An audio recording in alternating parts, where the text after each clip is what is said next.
Kekejaman penjajah Israel di jalur Gaza semakin brutal menyusul negara Zionis itu memperluas serangan darat di jalur Gaza. Kini komunikasi dan listrik di Gaza padam total usai dihujani bom oleh Israel. Pemboman Israel melalui pesawat canggih sejak tadi malam pada Jumat 27 Oktober 2023 menghujani bom kota Gaza dengan daya ledak tinggi termasuk bom fosfor putih yang dilarang hukum internasional menghujam kantong-kantong padat penduduk yang terkepung di jalur Gaza telah mengakibatkan banyak warga sipil menjadi korban, terutama anak-anak, wanita dan mereka yang lanjut usia. Sejak perang meletus pada 7 Oktober 2023, setidaknya sudah lebih dari 7.326 warga Palestina tewas.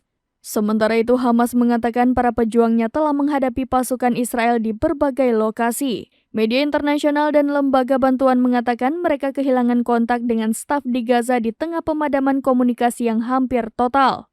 Lebih dari 1 juta anak-anak Palestina dan orang tua mereka hidup dalam kengerian di wilayah kantong yang terkepung.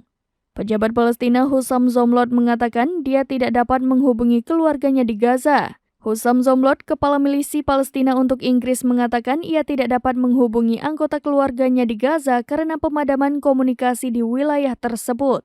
Semua telekomunikasi dan internet telah terputus, sementara serangan Israel benar-benar menghancurkan Gaza dari udara, darat, dan laut.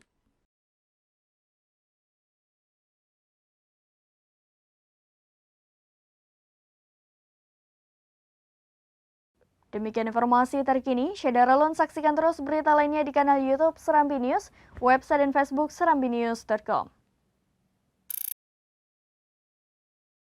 Download Tribun X sekarang, menghadirkan lokal menjadi Indonesia.